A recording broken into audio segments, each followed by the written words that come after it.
Ako tēnei te mihi atu ki o koutou, e mātakitaki mai ana ki tēnei kaupapa whakahirehira mō ngai tāua tiwi Māori, ngā whānau, ngā hapu, ngā iwi.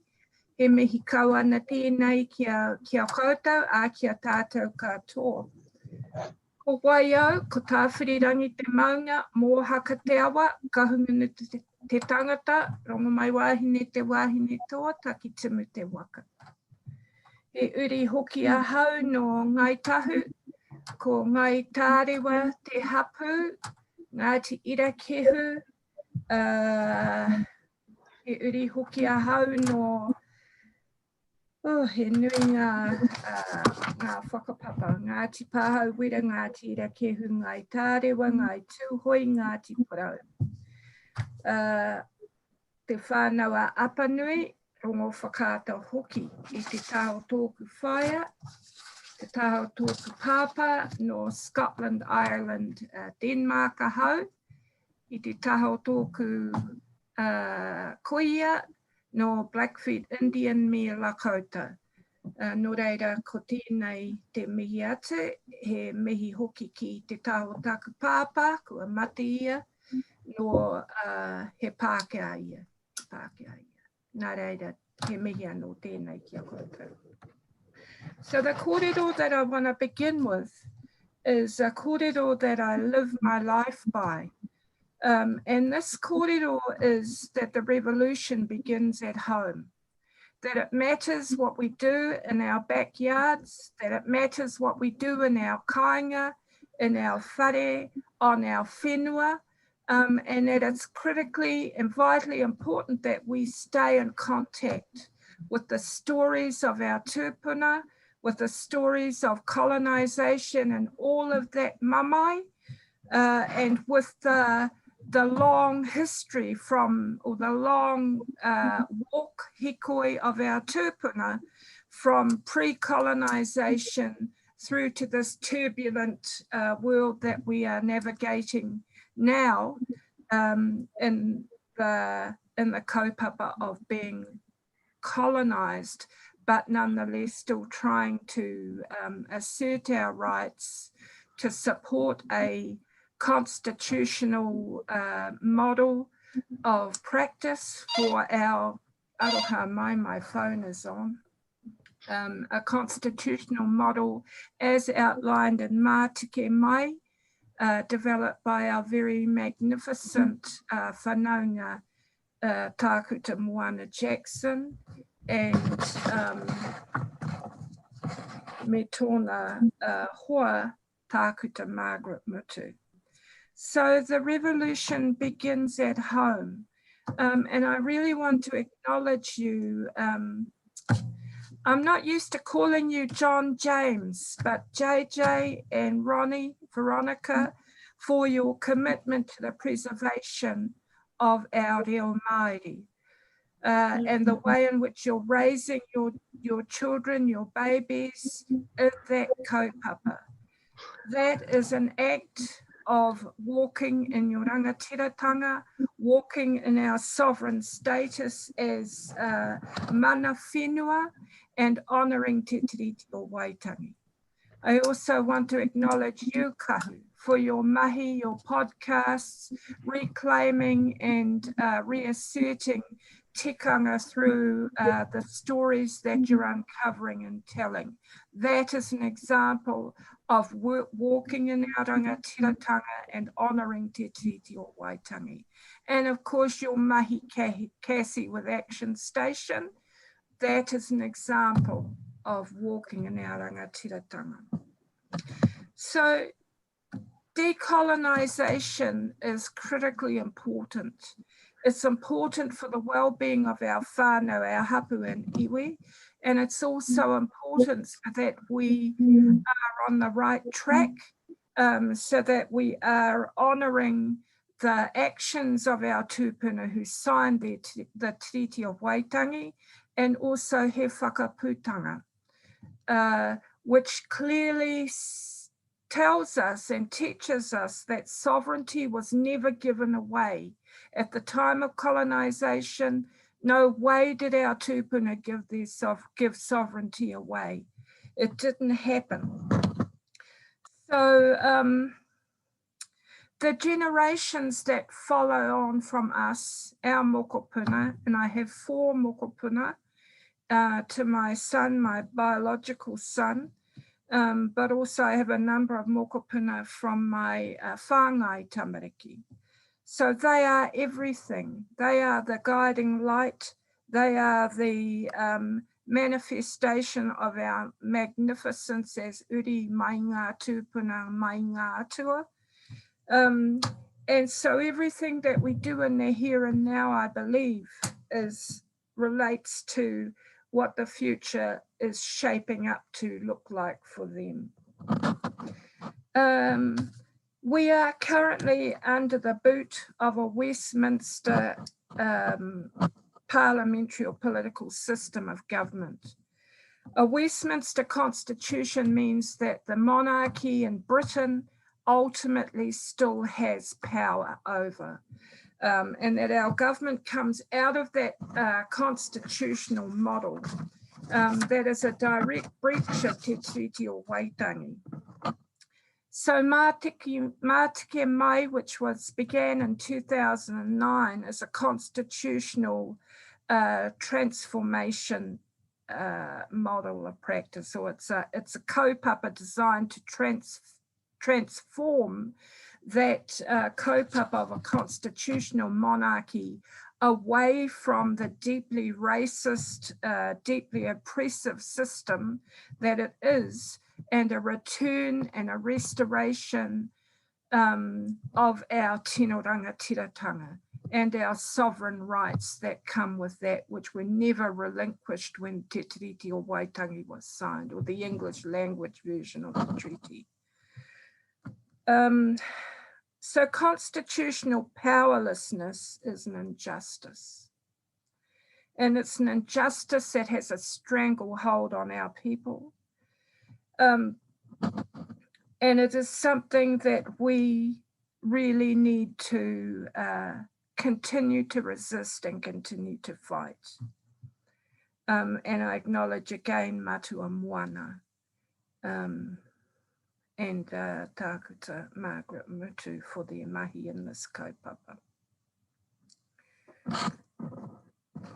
What we're dealing with is the last great land grab, I believe, through the special nature areas or special natural areas that local authorities are trying to establish. This kaupapa of the Māori wards is a localisation of a treaty response.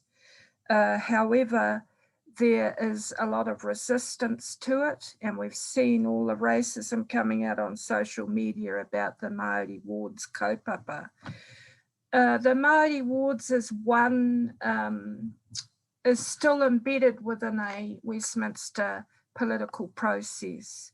So while we might say, yes, it would be wonderful to have more Māori on local authorities, at the end of the day, it is not the full and unfettered recognition and acceptance of Te Tiriti o Waitangi.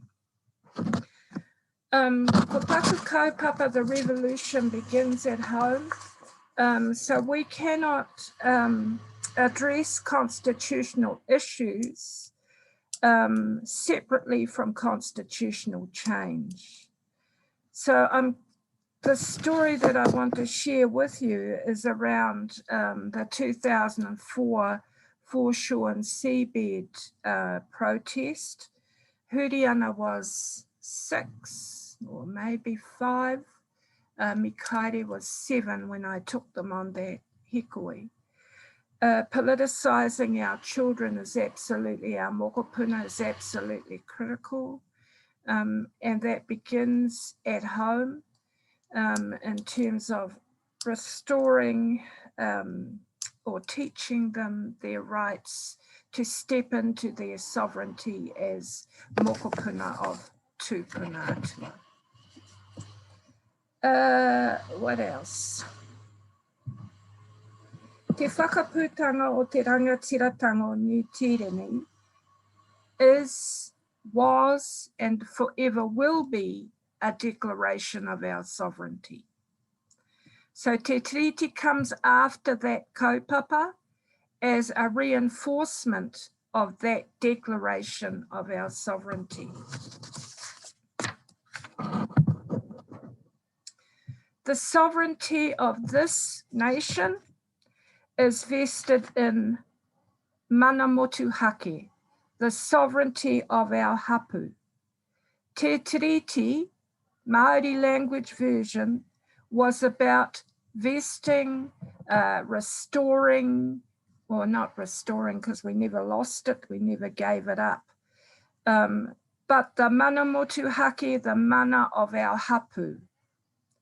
And the hapu is the local level political leadership role. They have that, the local level political leadership role. And they come together strategically as iwi to take on the crown, to contest the misrepresentation of Te Tiriti or Waitangi.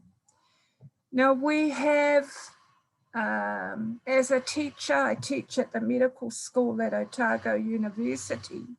My kaupapa is to decolonise the minds of our medical students so that when our whānau engage with them in hospital services or healthcare, that they know that their role is to respect and whakamana in their processes and practices as doctors, our whānau who are in there.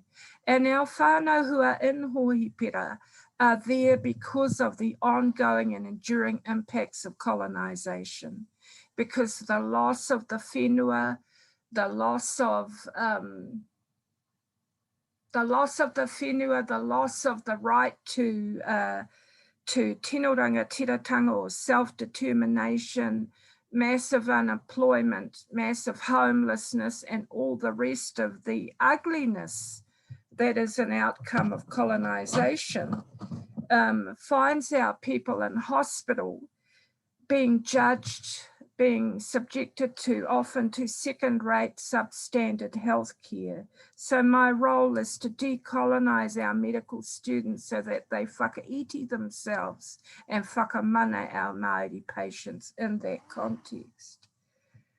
Since 1975, there have been 2,500 claims to the Waitangi Tribunal. And still the fight goes on. The struggle for the return of our whenua goes on. The struggle for the right to protect our moana goes on.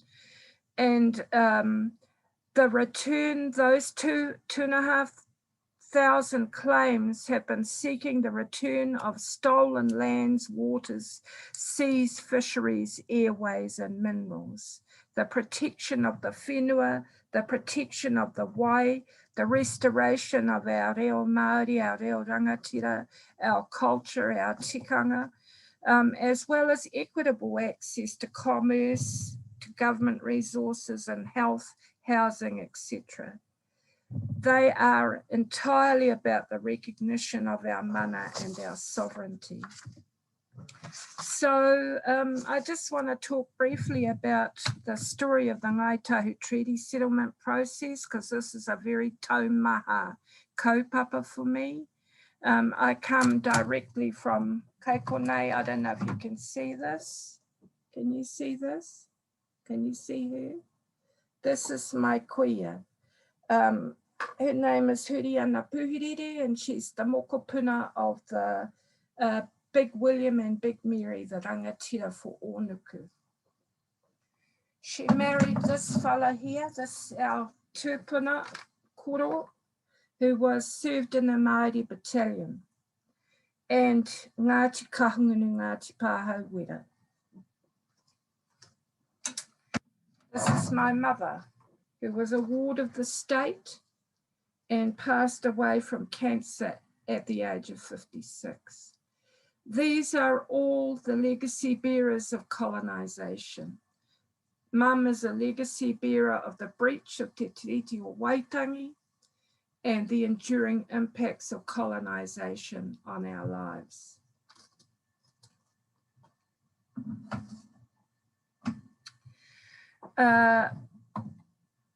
ngā mihi vai ko, ngā mihi.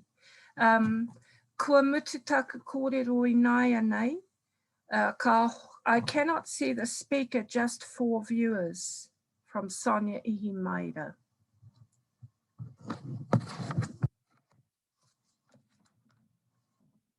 Have I got my, can you see me? Can you see me?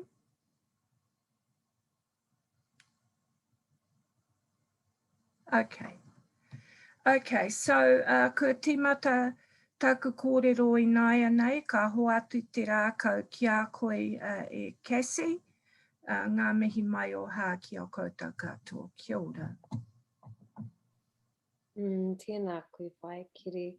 And no mai haere mai ki a koutou katoa. Welcome, welcome, welcome everyone to our kaupapa tonight. If you are wondering where you have arrived, we are in Real Talk. How do we honour Te Tiriti in the now? And we just dove straight in because that's what we're here to do. We're here to dive straight into the kōrero. So I want to thank you, Keri, for opening us and for reminding us and bringing your tupuna into this space so that we may rest on the foundations of whakapapa to continue this kōrero and where we may go. So thank you for making the time to be here tonight. We had 900 people register for this and a solid 300 here tonight. So kia ora, kia ora, kia ora to everyone who has made this a part of your evening. We know that if you're here, you think this kaupapa is important to you as it is to us, and we welcome you very warmly from the bottom of our hearts to spend time with us. So just to briefly introduce myself, I te taho o tōku papa no Ingarani no Kotarani, I te taho o tōku mama he uri tēnei no Ngāti Raukawa. On my father's side, I come from England and Scotland, and on my mother's side, I come from Ngāti Raukawa, ki Levin. And I am currently in the role as director of ActionStation, and hence why I am hosting you all tonight. It brings me a great joy to be able to bring each of these panelists in here tonight. And before we get started with the rest of our speakers, I want to name about why we decided to run this session. Yeah, so already if you're here, you know, we invited people who we thought might already want to know a little bit about this. So if you're here, then you know that Te Tiriti or Waitangi is important. We know that it's a defining document of our time, but too often it seems like we avoid talking about what it really means. So we're in a time where people might mention it or nod to it or name it, but as soon as you start asking more questions, suddenly you hear things about 3 Ps. Where did that even come from? You hear things sometimes that don't even seem connected at all. And sometimes you just hear silence, yeah? When we talk about Te Tiriti or Waitangi, sometimes we actually don't talk at all. But the silence is a problem. When we avoid talking about it, knowing about it, or learning about it, we cannot possibly honour Te Tiriti or Waitangi. So we can't remain in the silence because, as Whai Keri says, you know, colonisation has caused too much of it. Our education system has caused too much of it. Arguably, we wouldn't even be holding this webinar if our education system did a really great job of teaching us about what Te Tiriti or Waitangi means in the now. But because that hasn't happened, you're here and we are here.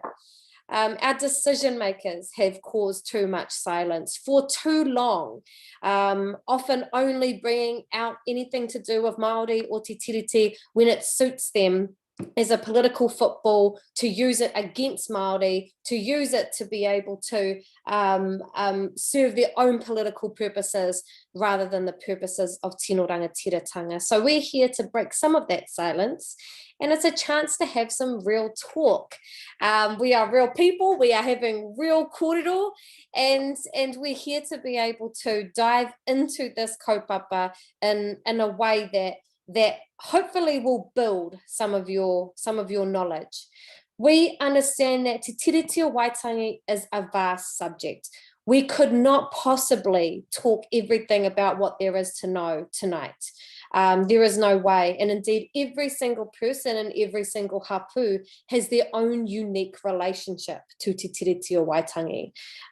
We acknowledge that this tonight is not the full history, but it will present a unique perspective, and it will present a unique perspective that comes from an organization that is actually here to build people power for a flourishing Aotearoa. So we're independent from government, we're independent from decision makers, we believe in community, we believe in the grassroots, we believe in tino rangatiratanga. So that, I believe, puts us in a position to have some really good real talk about what this all means. And there's another element to this. It's about Te Tiriti, but it's also about the now, yeah. And Whai Keri brought in some of the past and the current. And our challenge is that, as my dear friend Anne Wapu mentioned last night, Māori have always been struggling and articulating our struggle and tino rangatiratanga in different ways in different times, yeah? And so we may not be gathering around Te Tiriti if it was a different time. We might have been gathering to talk about He Wakaputanga, the Declaration of Independence. We might have been talking about our own hapu histories.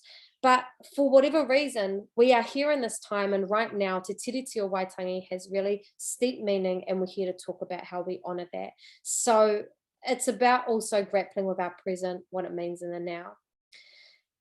There's another element here. Here at ActionStation, we have been going through our own process of deepening our learning about Te Tiriti o Waitangi. One of our inspirations has been Moana Jackson, who was mentioned earlier by Whai Keri, and I think has touched all of our work. And when we have talked to him in the past about how to support people power, how to support progressive change in our country, he was always very, very clear in those kōrero that it's not enough to just learn how to speak te reo. It's not enough just to learn cultural protocol. It's not enough to learn how to sing waiata.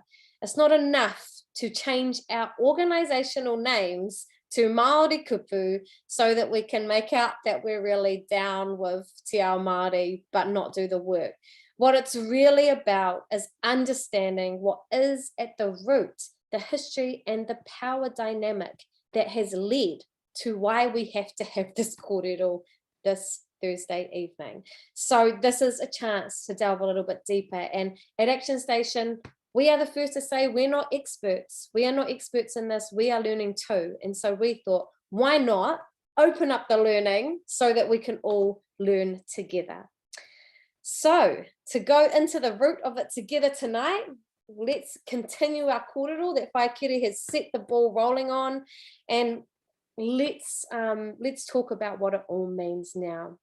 So just before I continue on, I do want to name that the values that we wanted to bring into this space, ActionStation is hosting. We are a values-based organisation. We believe in values. The values we believe in tonight especially are around rangatiratanga. So that's why we have Māori speaking and everyone listening, because we wanted to start from a place where rangatiratanga, independent collective Māori sovereignty is at the very forefront. So that's why you see the speakers here tonight. We have a value here of curiosity, of being open to learning, of community and connection, being open to learn together. And we believe that we all have a role to play. And we invite you to consider how you might take this learning forward to ona Te Tiriti o Waitangi in your own lives. So while you're here in this digital whare with us tonight, we ask that you act in the spirit of these values. We trust you to act with respect for each other, the panelists and the kaupapa itself, because otherwise we think that you wouldn't have been here. So next up, we are each person here has a kōrero to give. They'll give their thoughts, and then we will open to some questions. So if you look at the little box down at the bottom of your Zoom, then you will see a chance to offer a question.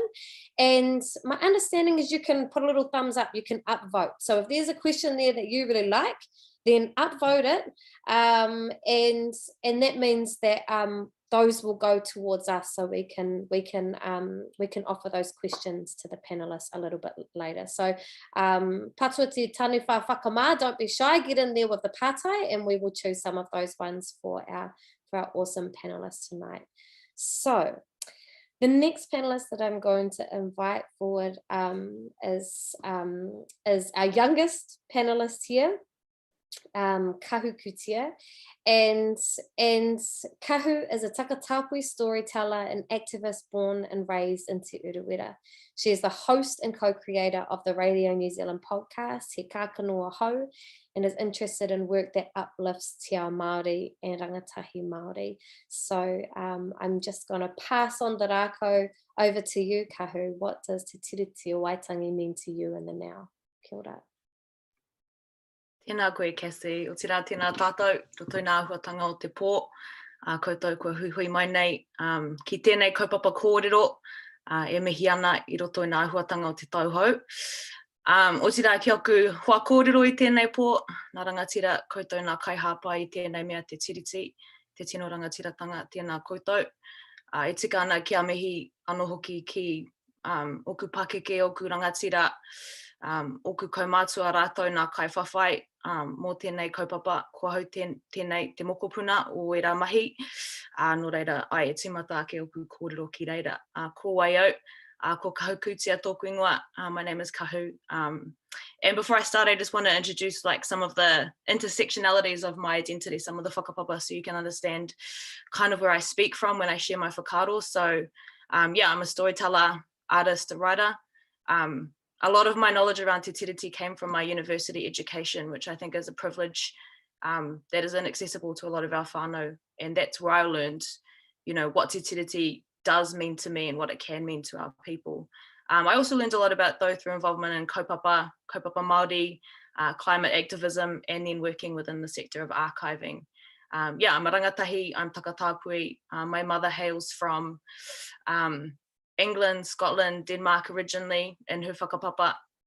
And on my father's side, I'm Ngāi Tūhoi, so I was born and raised in Te Urewera and lived there up until I went to university. Yeah, outside of academia, my interactions with Te Tiriti for myself, other than, you know, these lived experiences that we have every day, being Māori in Aotearoa, our lives are inevitably constantly influenced by Te Tiriti, do come from the perspective of climate activism. And in archiving was heavily interested in the workings of Y262 and really hopeful about what it could be for our people. Yeah, so that's a little bit about me. So I wanted to start off my kōrero kind of by mihiing to the physical papers themselves. So in my time in archiving, I was really privileged to work in close proximity to Te Tiriti, to the treaty, which is housed in the National Library. And I would go visit those papers on a weekly basis when I worked in that mahi, go look at them, as a reminder of the purpose of my mahi within archiving, all this stuff, all these taonga that I was tasked with protecting. And you know, these documents have a real and lived mauri, and for me it was beautiful just to spend time talking to them. A lot of our tipuna signed with their moko, and so to look at that as an indicator of, you know, when these tipuna signed the treaty Te Tiriti, they weren't just signing with their own word, but they represented their whole whakapapa, their whole communities when they signed. And I think that's a really important reminder to myself of what was laid out by this document for us today. One really memorable moment to me is we had a kura come in and watching a whole group of tamariki surround these documents and sing a waiata for them, which I love because I don't think these documents get a lot of in-person love, but also I think it's a real reminder of the intention and the hope of Te Tiriti, and also a beautiful interaction of the intentions of our tipuna and the mokopuna who live in this world today. So that's where I wanted to start, because yeah, it's kind of a personal reflection on what this document means to me.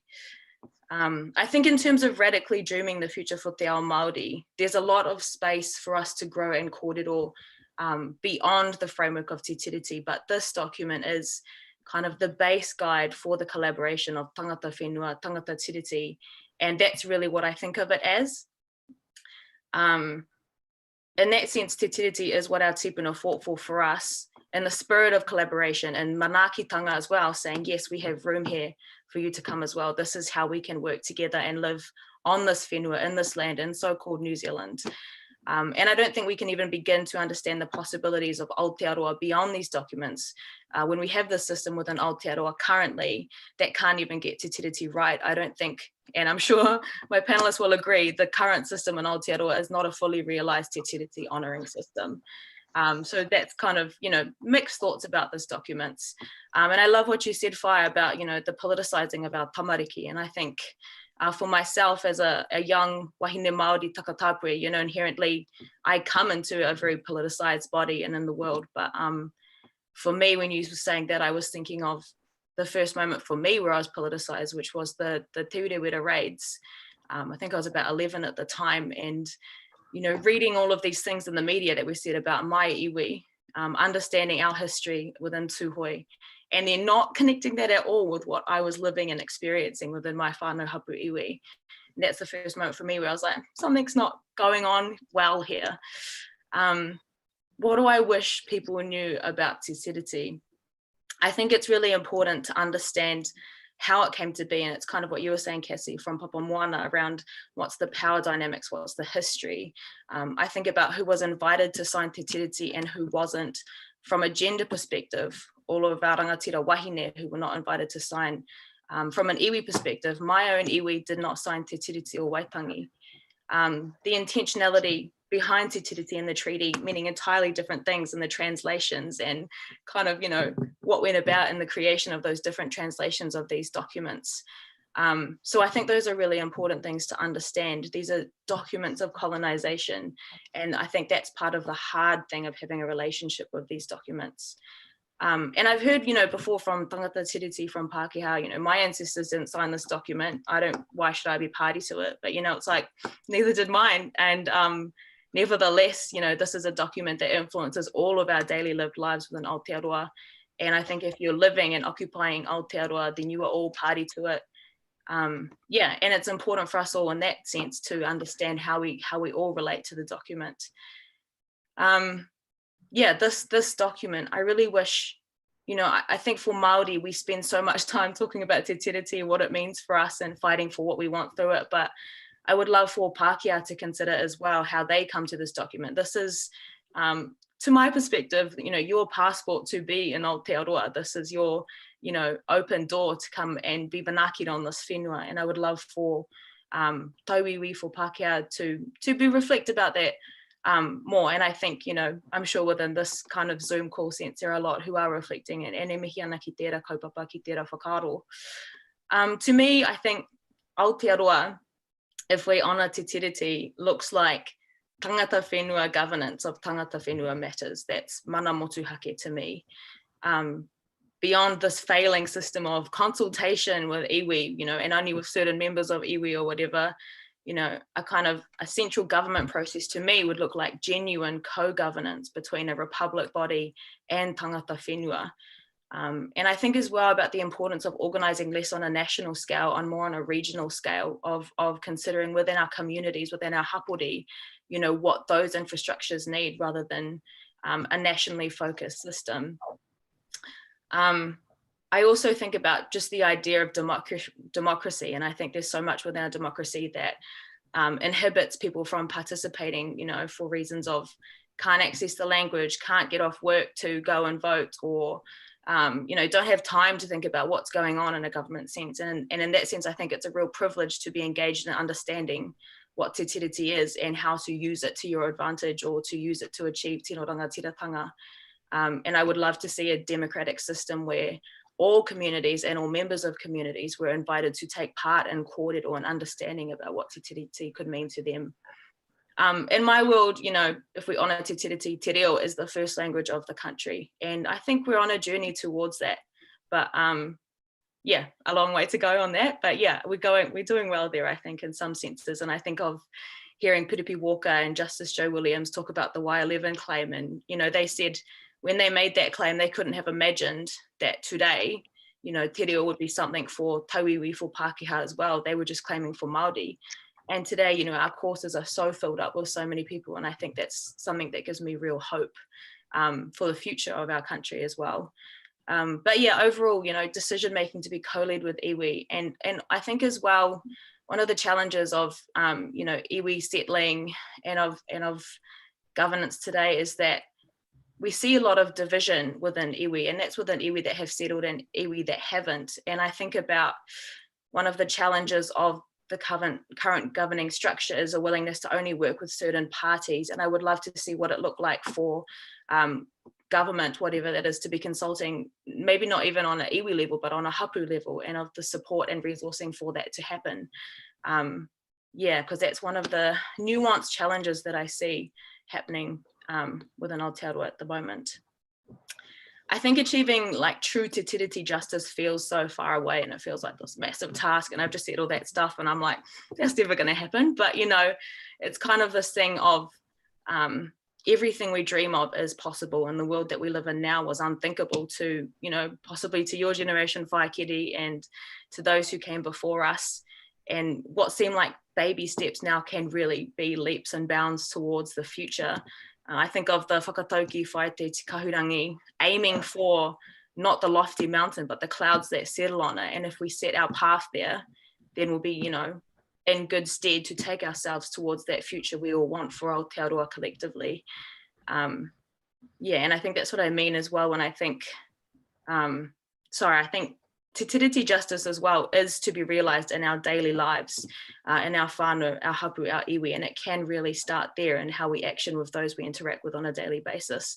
And that's when I really love the idea of organising on a community level with those who are closest to us first.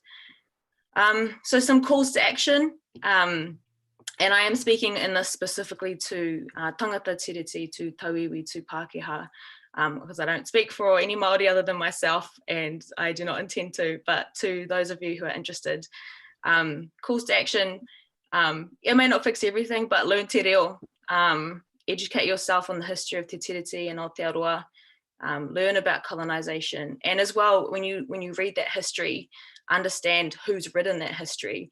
And that so much of what's told about our history has come from an academic or a religious kind of power structure, and primarily by cisgender heterosexual white men. And even then, the writing of our history is in itself skewed. So reading with that in mind, when you're called to places like Pūtiki or Ihu Mātau, go and put your body, your time and your resources on the line. When you see an Indigenous person constantly being relied on to speak up for Māori issues, take the time to learn for yourself and support them as appropriate, whether that's speaking up also or providing them with the resources, care and support to continue doing that work that they're doing. Yeah, and just to emphasize the time, resources and body on the line thing, I see Māori working constantly, blood, sweat and tears for our kaupapa, whether that's tamariki stolen through a colonial system, whether that's for te reo, whether that's for kai or for housing, for the justice system. I see our people sacrificing time with their whānau, time away from their communities to do this mahi. And I would love to see more tangata tiriti contributing to that mahi, that effort as well. And finally, understanding and reflecting for yourself on your identity and your place in Aotearoa, because we all have a place here, and I would love to know, you know, what that means for you and how you want to be here in this country. And to finally, just to finish off, I just wanted to say that it's definitely other rangatahi that make me hopeful for this future that we all want. I think of you, Keri, and your tamariki. I feel so privileged to hold space with so many people who are doing this mahi, doing this kaupapa, healing intergenerational trauma, working with their whānau chosen in blood, supporting their communities, learning te reo, moving back home, getting an education. And I do hope they all get a rest too. And this is one thing we all talk about, is take the time to rest and to heal for yourself. But I'm really inspired by my friends who dream and scheme really widely about the future and what they want for us within Aotearoa. And when I think of all the effort that's been exerted by our kaumātua, our tipuna for my generation and everything we have today, I get really overwhelmed. And I think it's the biggest whero to me that it's more than a desire, it's an obligation to continue that mahi so that it's not all in vain, so that those who come after us can also have these privileges. Yeah, because we live in a really beautiful whenua, and it's also super cool to be Māori. All of this unseen mahi that we're all doing will one day cultivate, and you know, something that we can't even see yet, But yeah, I'm really hopeful for our future. And yeah, that's me. Kia ora.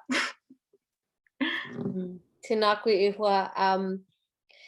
Phew, this, you know, every time that I hear Māori speak, I'm just like, there's so much in every single sentence and every single word, and appreciating you and what you bring uniquely to our current moment, because you know, when we first started talking about who would be on this panel, it was really important to us. We got pushed by one of our rangatahi who's involved to be like, where is the rangatahi voice in this, you know? And for me, there's always a tendency to turn to our elders and turn to our tuakana and our older people, but actually it is our generation and younger who will be carrying this mahi forward, yeah? So ngā mihi nui kia koe for your whakaaro, because no pressure, but yeah, this is gonna be your mahi and many others to come. So but when we hear you, we know that the future is in good hands, that's for sure. Kia ora. Our next speaker is JJ. He uri ia o Ngāti Kahungunu ki Wairarapa, o Ngāti Parau hoki, ko Ngāti Muritu, ngai tāne roa, Ngāti Rangi me te whānau a hine rupe ngā hapu. JJ currently serves as a Te Tiriti o Waitangi specialist for the Deputy Vice Chancellor Māori Office, Massey University, and as a senior educator of Te Atakura Educators, a branch of the community political group called Te Atakura Society for Conscientization. Did I say it right? Always the challenge. Such a good hearty word, but so hard to say. As a Te Atakura educator, he has been engaged in delivering Te Tiriti o Waitangi and decolonisation workshops across tertiary, community and public sector government contexts to Māori, Pākehā and Tauiwi immigrants. And he mentions that Ngāpuhi speaks as a core text in that Te Tiriti o Waitangi tertiary course and provides significant insight as well. So ngā mihi nui ki a koe. Thank you for joining us. JJ, over to you. What does Te Tiriti o Waitangi mean to you in the now? Kia ora Kassie, and just, yeah, kia ora tātou katoa. First of all, just acknowledgements to Kahu and to, you know, it's always awesome to see rangatahi who are deepening their critical understanding with regards to our history, with regards to, you know, then the relationships that we have entered into. Iwi a iwi, hapu, and between, indeed between foreign nations, including Britain. Having a clearer understanding of those relationships is really tantamount to us and our ability to dream and envisage this future that you have all talked about. And so I you know, much respect to Kahu and also to Whaia Keri. I think the last time I spoke with you, Whaia, Ronnie and I were down in Akaroa, and yeah, yeah, we went down to Akaroa to do a little bit of research. Ronnie wanted to swim with some dolphins too. I had nothing to do with that, but nevertheless, what is the research we were doing down there? Well, we wanted to go down and have a look at, you know, the French origins there, and you know, it was a pleasure, Whaia, to go to your marae there and to see all your whenua all down there and that beautiful whanga there. It was really a special opportunity for Ronnie and I. And you know, even I actually might discuss that a little bit. You know, our visit down to Akaroa and our sort of interest in the French presence here is an important part of our treaty story. The arrival of the French in Akaroa, from what we understand, was based on a mutual agreement between representatives from Te Waipounamu and the French. And so that there was an agreement around the establishment of a French colony there. They aren't the only French interests here in New Zealand at this time. And from what I understand, the de Surville ship which was basically the French equivalent of the Endeavour, they pass each other in the Hokianga Harbour in 1769. So in terms of those European colonial interests and their competition that we know that these colonial authorities had between one another when it came to claiming native people's lands. Here in New Zealand, France and Britain, that history goes right back. We know that Baron Te Tiriti has also made arrangements in the north. We know that he has met Hongi Hika, and that he has met Hongi Hika in London at Cambridge University in 1820. So that we know then, that tells us that, you know, your relationships are what allow you to come here to these lands. You don't just come here willy-nilly and roll up on the beach and start helping yourselves. You come here because you have established a relationship with rangatira and with hapu. This is how it always was. And so why is sovereignty in Article 1? Sovereignty is in Article 1 for the French. Māori don't see the English text. Māori don't know, and we actually don't know when our rangatira find out that there's an English text. It isn't there in the 6th of February 1840, nor at any of the subsequent journeys of the treaty, the 8 copies around the Mutu. There is only, as we know, one English copy that is signed at Manukau Heads, I believe it is, for want of a Māori copy. But the English copy, that one English copy, like all of the Māori copies, is being interpreted and explained to our rangatira by the missionaries. So why I say that, people, is because if we've tried to understand the differences in the 2 treaties as translations of one another, this has raised all of the difficulties. They aren't translations of one another. These are 2 separate documents written for 2 separate audiences. And I specifically want to discuss, in terms of the relevance to today, Ronnie will go on to discuss other aspects, because we have sent through a little bit of an information form, Kassie. I'm not sure if you've received it yet, but that will be for anyone who would like it. So just to give some context to that information form, in Article 1 of Te Tiriti o Waitangi, it is kāwanatanga that is given to the Queen of England. And first of all, what is kāwanatanga? And how do we know that rangatira understand kāwanatanga to mean what it means? So kāwanatanga means governance. And why have rangatira agreed to give governance to the Queen of England, this woman, monarch, a rangatira nonetheless, on the other side of the world? But why have they agreed to give her that authority? Well, we have a long established history leading up to 1840 of lawless Pākehā behaviour that we have consistently raised issue with governors in Sydney, and with the monarchs in Britain, and with the colonial office in England.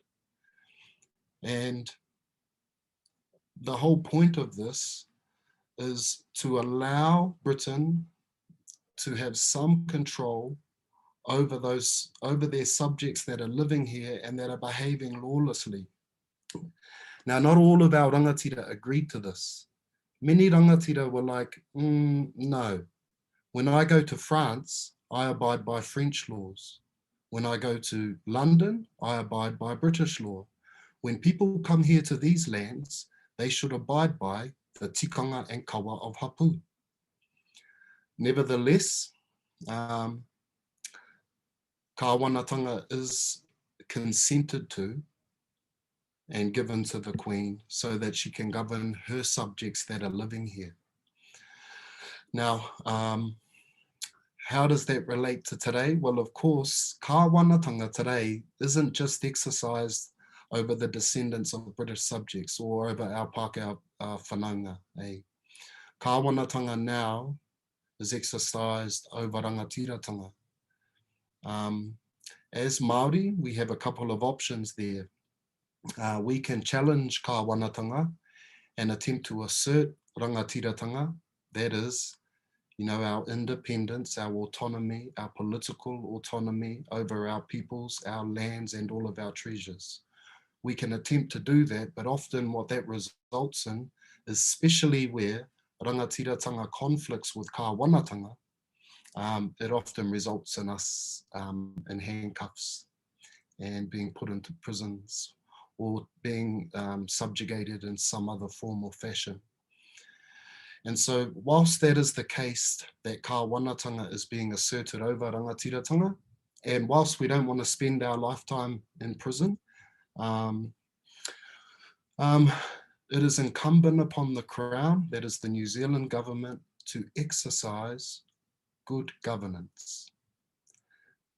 There is an expectation, therefore, that the government will not pass laws that alienate our language, that alienate our lands, that allow for the disproportionate imprisonment of our young women and our young men, that allow for the alienation of our teaching institutions, our health institutions, our knowledges, and all of our taonga. Okay, so in regards to kāwanatanga and its current day application, this is basically where we are at until such time that the Crown honours Te Tiriti o Waitangi. Now, sorry, I realise I've only got a few more minutes left, but I just really want to say, we assume that the Crown was nasty and in 1840 they had every intention of colonising here. People, based on the evidence we have, that's not the case. And in fact, as late as 1852 in the New Zealand Constitution Act, which has been passed in Westminster in London, that allows for the establishment of a settler parliament here in New Zealand, Westminster say to the settlers here, you fellas can pass laws, but you cannot pass laws in relation to Māori and specifically Māori land. So this tells us, whānau, that we have evidence that shows that Britain are attempting to uphold not the Treaty of Waitangi, but the provisions in Te Tiriti o Waitangi as late as 1852. Unfortunately, what happened after that is that we have companies like the New Zealand Company. They set goals of shipping 250,000 British subjects per decade to New Zealand over the next 40 years. And unfortunately, many of our Pākehā tupuna, unfortunately, the way they were treated in Britain was extremely poorly. Their life expectancy was 30 years and younger, many of them extremely pōhara for generations. And so the idea of becoming landowners, whānau, was, was just the ultimate dream. And they jumped on these ships by the tens of thousands, hundreds of thousands, and sailed here to chase that dream. And unfortunately, the dreams of our, of my Pākehā tupuna diminished and extinguished many of the dreams of my Māori tupuna as a result of that desire for land. So part of our challenge today, whānau in Aotearoa, New Zealand, is to allow for a space and the capacity for both of our dreams to flourish and live, for the dreams of our babies. And part of that is having a clear understanding and a knowledge around our history and what our treaty is actually about. I'm convinced that, our mentors, the reasons why they act with such conviction is because they have a clear understanding of these things. They absolutely know these things, as well as, of course, knowing who they are and where they come from. Kia ora rā. Ngā mihi, JJ. And this, folks, is why it's good to talk to Te Tiriti educators who know so much detail, right, about our history and what was happening. I think that there's lots of, myth truths mistakes that get talked about, and actually we need time to be able to set the record straight in terms of what was actually going on with our tupuna, both Pākehā and Māori as well. So thank you, JJ, for casting some light into the events that were happening, what was going on there, and separating out some of these kōrero, because again, this is not the education that we usually get, right? We are taught things, if at all, with very broad strokes about what was going on. So getting into this detail was crucial to really understanding how we arrived here today. Ngā mihi, thank you. Our next speaker is Veronica Tawhai. Veronica is from Ngāti Porou, Ngāti Ue Pōhatu. She is a mother of 3 living in the lands of Rangitane in the Manawatu. She works as a senior lecturer in policy and politics at Te Pūtahi or Ātoi, the School of Māori Knowledges at Massey University, and as a te ata kura educator as well, delivering Te Tiriti o Waitangi Wānanga. So both Veronica and JJ get to talk about this very topic every single day, and it's a blessing to be able to have you both here. She's a founding member of Te Ata Kura Society for Conscientisation, got it, and between 2012 and 2017 coordinated the Mātike Mai Aotearoa Rangatahi Youth for Constitutional Transformation Project. Her PhD research examined best practices in teaching and learning about indigeneity and the implications for citizenship education in settler colonial societies, the findings of which offer educators guidelines on how to contribute to conscientisation and knowledge for transformative action on matters such as Te Tiriti justice. So no mai haere mai, welcome Veronica, over to you. What does Te Tiriti mean in the now? Kia ora, Kassie, that was far too long an intro. Engari hui, tata katoa. Ai neira waku mihi, mai tēnei pito te ika Māui kia koutou.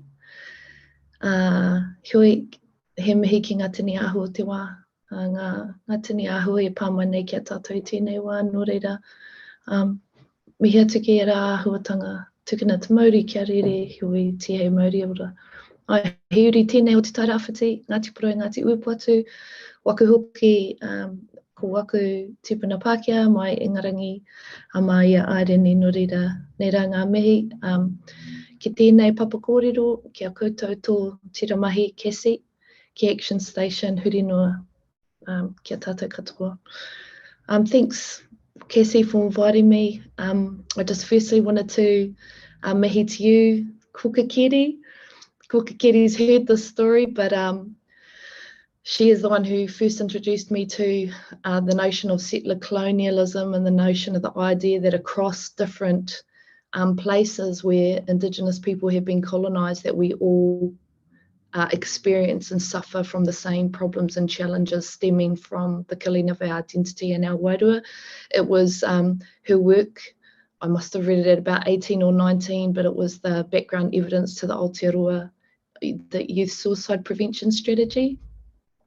And I remember it, I was first or second year at uni, and yeah, absolutely just blowing my mind that, you know, our Indigenous relations across the waters could be having the same struggles as us in terms of, you know, everything that comes from that internalized notions of colonisation. And I remember it was a blowing of my mind, but also a really clicking of something in place in terms of, yeah, something's happened here. Something's happened that wasn't by mistake or chance, but something that was coordinated, you know, and very much a, you know, a strategy across these different places. So I really mihi to you, Kuka Keri. I haven't had the honour of being able to talk alongside you on a panel, so it's a very special night for me in terms of, you know, that was 20-something years ago that my mind and heart went poof, you know, at your kōrero, your writing in there. So to thank you for all the work that you have done to date, and, you know, as JJ said, to our other mentors that I feel very privileged to have met while I was young, so able to, you know, able to have been on a directed path since that time. Also wanted to mihi in terms of some of the kaupapa of this time, just to mihi to those women that are contributing to the hearings at the Manawahine claims. Yeah, even though, as said, you know, I've been starting with Kuki Keri's work over 20 years ago to be able to continue to sit and listen and learn from all those kōrero.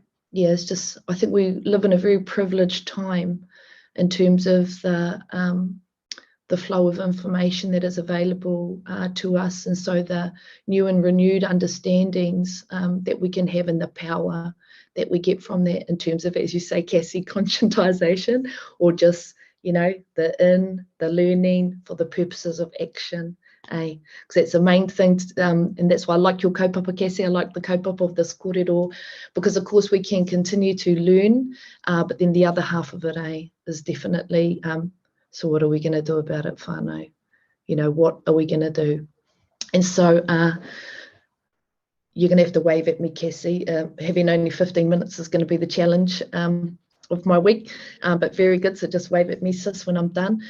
But, you know, I wanted to talk about what you'd said there, Ko Keri, you know, that revolution begins at home. You know, revolution begins at home. You know, that's so beautiful, because I think that that's empowering to people. You know, the message to people is that you can do something. Because as our, kia ora Kahu, you know, as you were saying, Kahu, you know, it can seem really big.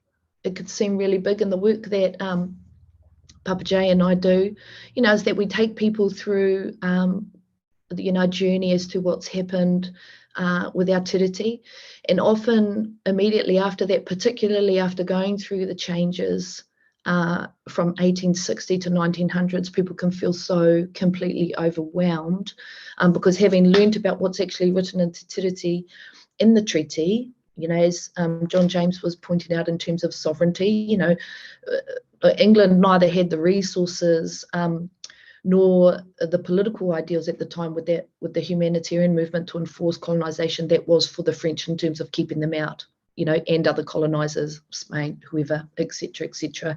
You know, and they're forming other treaties at this time with other people, like the treaties in Oman, you know, where they are particularly, you know, being territorial, etc., and so claiming territory. So really important, you know, people have learned all those things, and then, you know, can see what happened, and also this new realization dawns on people in terms of, whoa, that this can seem, you know, so big, what can we do? But actually, you know, that's a huge focus in terms of, yes, you know, what can you do? You know, and so, you know, as you say, Ko Keri, you know, that, you know, the revolution begins at home. You know, as you were talking about, Kahu, you know, that there's these scales. You know, there's the national scale, and then there's the regional scale. And just to add to both of your kōrero in terms of, you know, at the home, you know, and then needing to come into the regions, is that, you know, what Jay and I focus on also is empowering people to say, right, so in terms of your mahi, what can you do Monday? You know, what can you actually start right now? And so I just wanted to talk about that a little bit, but with two preparatory things. Because of course, you know, something that's been common across all our kōrero is absolutely the need to deepen yourself. So part of the, you know, as I was saying, part of the privilege that we have with regards to being able to do something about Te Tiriti or Waitangi is that, you know, the amount of information and evidence that we have now from the Waitangi Tribunal, but also from whānau who are now willing to share it. You know, I know that, you know, that whānau have always held this kōrero, but for whatever reason, there have been some who know, you know, the time's not right, the time's not right.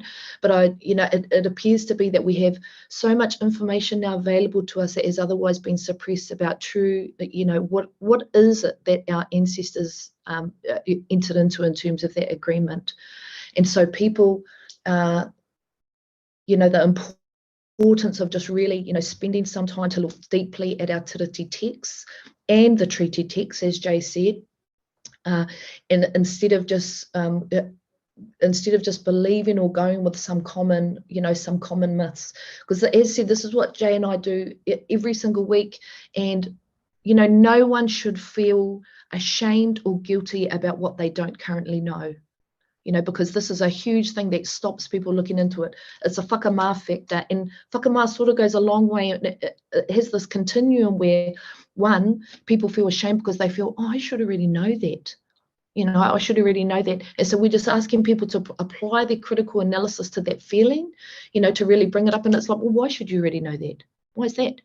You know, because this is what everyone else has been told. Why can it be such a touchy thing for people to go through? Is because often what happens is that some of the things that they have believed, or some of the myths, you know, that are really, really common people, but are myths, they're actually deeply rooted in a white supremacist view about our tipuna, you know, that is dehumanizing, you know, one that really makes our tipuna less than who they were.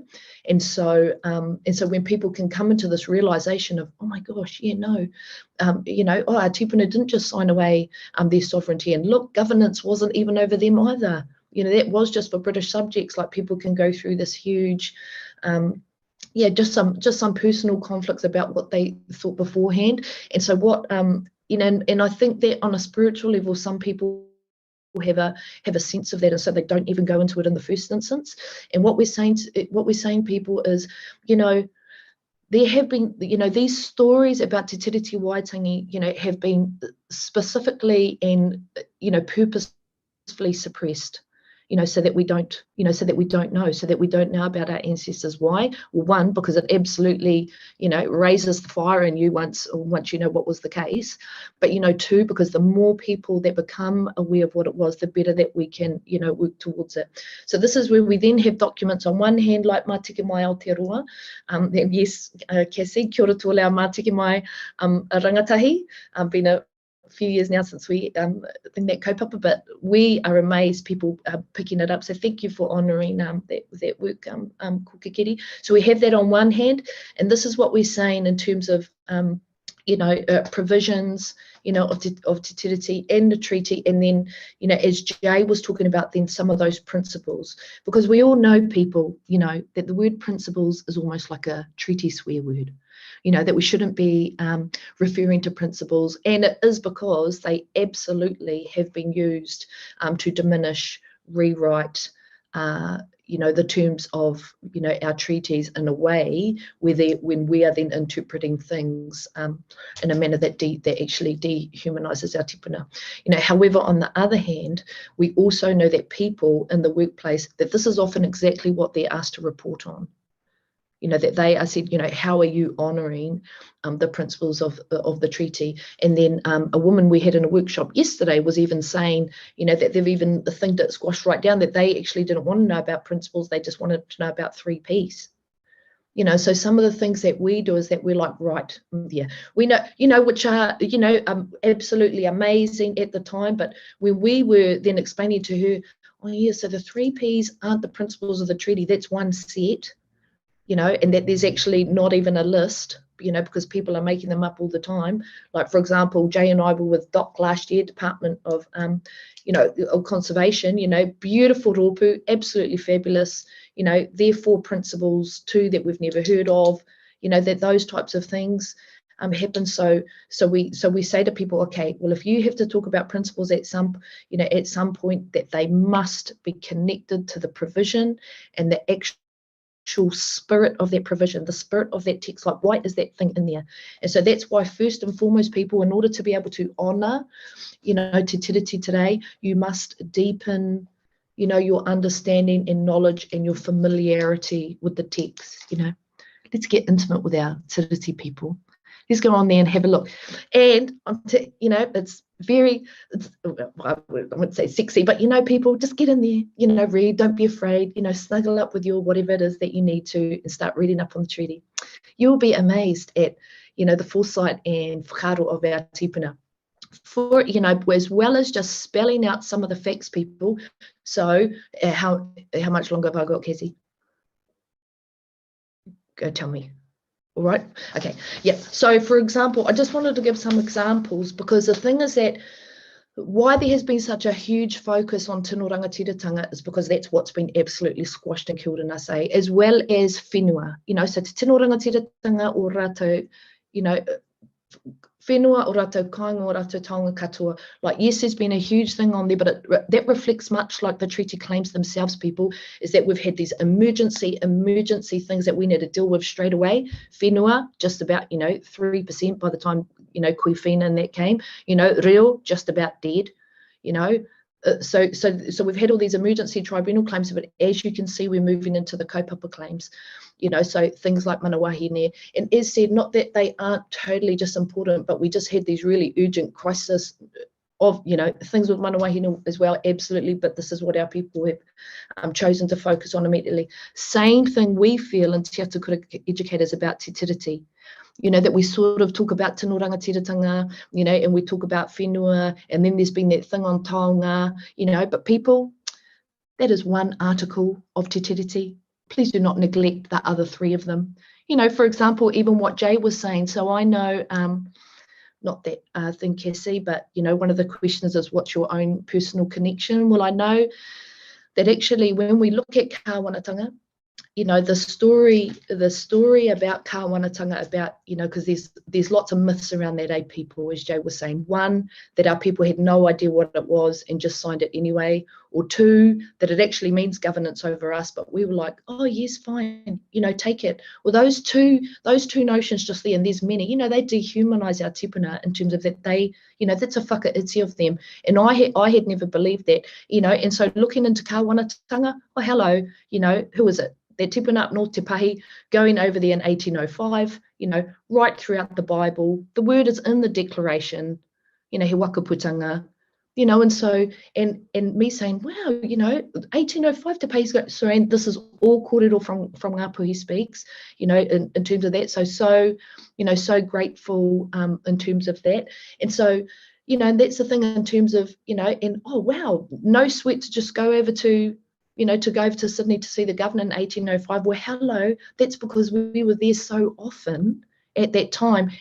And this is where people, examining the word kāwanatanga is often when people are absolutely introduced to what global international traders we were at that time. And that we are traveling over to England, and that we're, seeing in other things that are developing in other countries and thinking, wow, what we can do. Jay often talks about Tawhai, the book of Tawhai. I don't know who the publisher is, but the book of Tawhai, and about how he sees that first iron bridge, and of course, what is he thinking? Wow, what are we going to do back home? Boom. That because, and this is the other thing, people, is that, the story of our treaty, and this is Jay's point about the French, is that it's often fear-based, like, oh my gosh, quick, we've got to choose between a colonizer. That people is another thing that's ridiculous, is that no, it wasn't. I can see absolutely why my tipuna signed Te Tiriti, because this is win-win-win. This is in terms of expanding opportunities. This is in terms of, look, you don't need to be worried about, allowing the lower rank rangatira of the Queen, in terms of a kāwana governor, because this is our understanding of kāwana at the time, kāwanatanga at the time is a governor, and that, of all of the 250,000 Māori that we have in Aotearoa, and the hundreds of rangatira that we are allowing one of their rangatira to come to look after their people, and how many are their people? About 2,000, and where are they? Primarily in the north. So often how Jay describes it is that, it's like we have a little hapu of our Pākehā up there, but they have, but a problem in dealing with them is that they have no rangatira, or their rangatira is all the way over in Sydney, and that the type of rangatira, that's what they call a governor, just like how we have many different types of rangatira, tohunga, upoko ariki, etc., etc. So we've learnt that, and so that's why actually people really examining the different texts of Te Tiriti can be so healing, because it's the way that we learn about our ancestors. It's the way that we learn about actually what their, what their already global understanding was of different things, and actually what was the case. Because, and in terms of that, in terms of, allowing that one rangatira to come over to look after that little group, it says, is that the 5 or the 2 or the stop? Which one? 2 minutes? Okay, yeah. So I'll just give 2 more examples, people. So one example is that, so if that's the thing of Article 1, but even the preamble, people, look at the preamble. So in Te Tiriti o Waitangi, for example, it says, nā te mea, nā te tokomaha care I konei, because there are already many of her subjects here. So 2,000 people compared to 250,000 was considered many.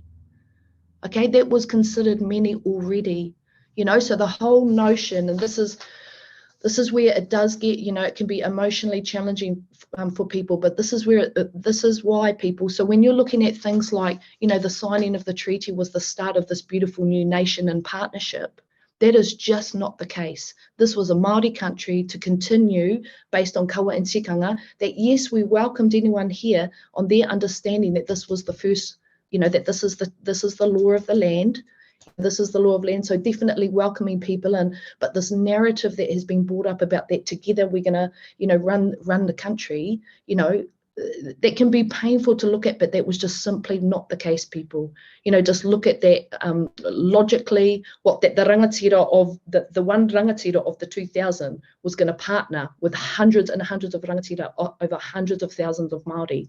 Yeah, no. And so that's the thing, is that being able to look at the text ourselves, being able to interrogate those words, be able to investigate, be able to look through the experiences of our tipuna, what were the hopes, as you were saying, Kahu, what was the intentions, what was the hopes, and it wasn't that we said, if people don't accept that we would give sovereignty to the Queen, why would they also accept, oh no, but we were willing to share half, that, well, that makes no difference to me either, and the thing is that people, it's not, of course, to say that partnership isn't important now, and then I'll finish on this, Kassie, I promise.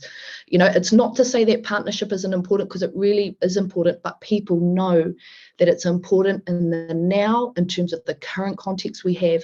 As Keri said, matike mai Aotearoa, the whole point is that we must continue the struggle. As you said, Kuka, so beautiful, constitutional powerlessness is an injustice. And that's the whole thing, why parliamentary sovereignty continues to be exercised upon us, but know that, things like partnership and that might be good for the now, but it's knowing that we must push as much as we can right now in the workplace, in the home, starting Monday, because there's another place that we're getting to. There's another horizon that we are going for. And so just know, but are you going to wait for others to carry you to that horizon? Like, oh, yeah, we're going to get constitutional transformation, so yeah, let's go there. No, because all the little things that you can do right now is what's going to get us there.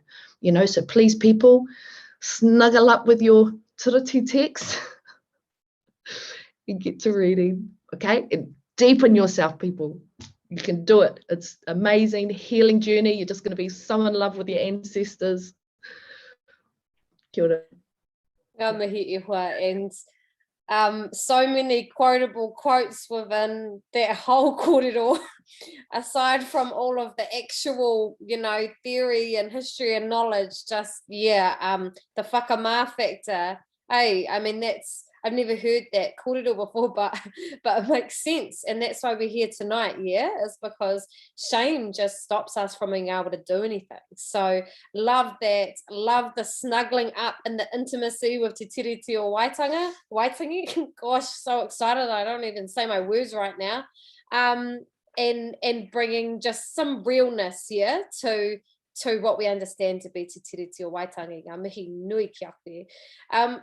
We've got some questions, so the next part of this is that we've got some questions, and we're going to go through now to our panelists. I'm going to pick out some of the questions that we've had, and just unmute yourself if you're keen to kōrero, basically. The first area that I want to go to is about whenua, is about land. Because one thing that I often feel happens is that we can kind of almost treat Te Tiriti o Waitangi as this kind of like this cultural respect thing that doesn't acknowledge that land is our economic base, that everything comes from and is built on. And for us as Māori, it's obviously our spiritual base, our whakapapa base, and so on. But within a colonial context, land is power, land is money, land is economics. And so we can't divorce the kōrero of Te Tiriti o Waitangi from the actual land. And I think that we don't talk about that enough. actually, and it's very significant considering that right now we have a housing crisis going on because land is so significant. Yeah.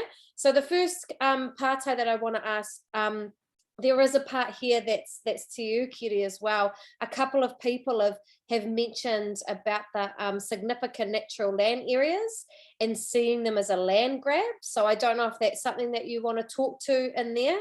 And then Paul, I noticed your question, should we be talking more about land reform? Why not abolish the Pākehā property market? I mean, why not, eh? Since it's based on stolen whenua. Do we need to go back to the 1890s kōrero about what land ownership means? So I don't know, Whaia, if Kuka, if you have something to start off with that first about yeah. At the moment, my whānau and I are strategizing. And we're strategizing in two ways. One way is to take is to register the whenua in the correct names through the Māori Land Court. So that's two, because at the moment we're looking at a struggle to reclaim our legitimate rights to live on our whenua. Our vision is not to say, well, haere atu, all of those people who are squatting on our land and trying to pinch it from us, but our vision is to develop a papa kāinga that houses or homes our whakapapa as well as those who have married in. So because there's a reason that they were acceptable in marriage, which set in train a whole new development of new lines of whakapapa. So that's one kaupapa. The other thing that we're looking at doing is trying to buy whenua that is being sold by Pākehā, that is being sold by people who aren't mana whenua, for example, Raupunga, which is in the back of Beyond out towards Mohaka. But it's the home of our koro. It's where our koro came from. So to purchase that whenua and then to set up I don't know what papa kāinga. I was thinking commune going back to my 70s, upbringing. And living in harmony, and especially with those with the whenua, with our mother, and especially those of our whānau who are homeless. So that's my whakaaro about the value of land back, the land back movement, the value of continuing to struggle and fight for the return of our whenua so that we can care for her. And the first kaupapa is to care for her. The second kaupapa is to work with her to sustain our whānau who are homeless. Some of my mahi is in homelessness. I work with rōpū around strategies for homelessness, and we're about to start a project looking at the whakapapa of muka and the personality of the āhuatanga of muka for building whare. And pods in the cities that are insulated, that are Māori designed, that are sustainable. So those are some of the visions that we have. Kia ora, I don't know if I've answered your pārtai, but. Mihi Whaia, any other kōrero regarding land, whenua, big topic, but anything jumping out? Okay, I just wanted to not talk about this briefly. Thank you, Kuka Keri. But just with regards to land, if people can look up it's also really another important idea here in Aotearoa is that in terms of understanding our history, including, historical trauma, and the ongoing effects that has for our people. Well, connected to this notion of constitutional transformation is also that because of land and because of that transfer of land over a very short period of time, we also have that thing of what's called historical privilege, historical privilege, something really important for people to get a grip on in terms of that, because as you were saying, Kassie, that land is power, etc.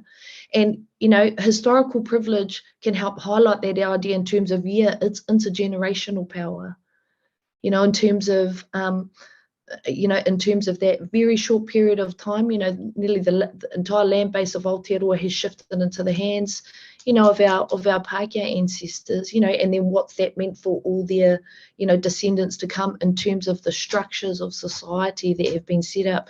Because when we are in a user pays, society as it's been set up, or where we are in one where you have access to certain places, because of wealth, private schools, etc., well, of course, because it's been, the society as we know it now in terms of white stream society, has been built up, with the focus on those people that are inheriting, that intergenerational wealth. So just, that's all I'll say on that, people. But in terms of, it's a very important, focus to have, because it's not only one of the challenges that we have is that people go, deficit Māori and Māori struggling, etc., but it's not just that what's happened in our current society, it's also that the descendants of our Pākehā ancestors have been privileged, and that started off with the land in terms of the power base, and then all the myriad ways that has flown out into society.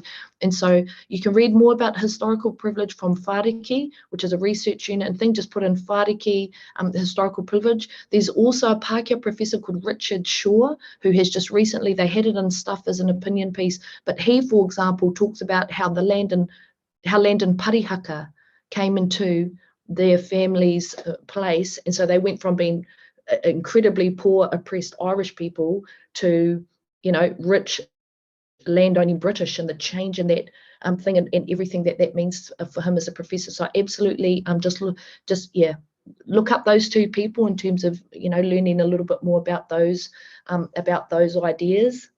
But that, I would say, that's what comes to me immediately in terms of land and power thing, that there's that in terms of everything we can do, as Keri was said, absolutely beautiful, the dreams and aspirations we can fulfill, but also for those Pākehā that are watching, this is part of that whakama. How did Granddad get that farm? Well, read Professor Shaw's article, people. As said, it's not about thing, and for him, he's now going through this amazing journey of reconciliation and exploring, right, how can I connect to the people of Parihaka and fix that up? You can do it too, people. Okay? Yeah, and just kia ora, Ronnie, just to add to that, just really briefly, Kassie, for those of us who want to deepen our knowledge in terms of the impacts of landlessness on Māori, it's really best to start in the areas where you live and with the people upon whose lands you currently live. If you can deepen your understanding with what has happened to those hapu and those whānau, it will likely put you in a better place when it comes to, deepening your understanding and having some affinity. I wouldn't encourage you to then go out and try and find these Māori and give them all a hug. We actually counsel against this.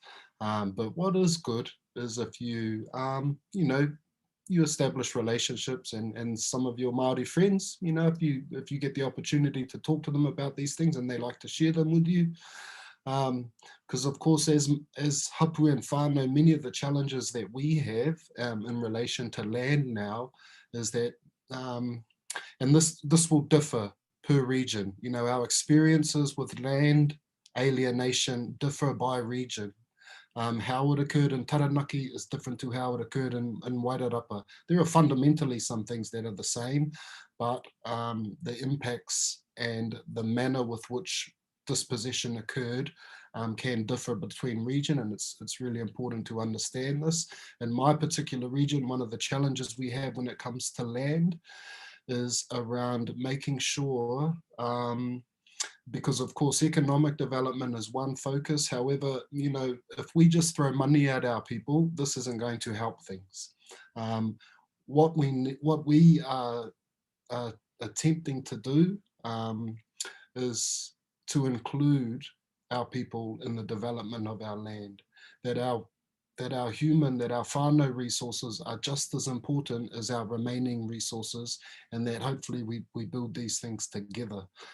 Because often our people, whether they don't have a university degree, if they haven't been in a particular job for 20 years, then unfortunately their contribution is often discounted. And our challenge in terms of Māori development is being able to build an environment, a platform that allows for the participation of all of our people in the revitalization, not only of our lands, but of our mana and of all of these things.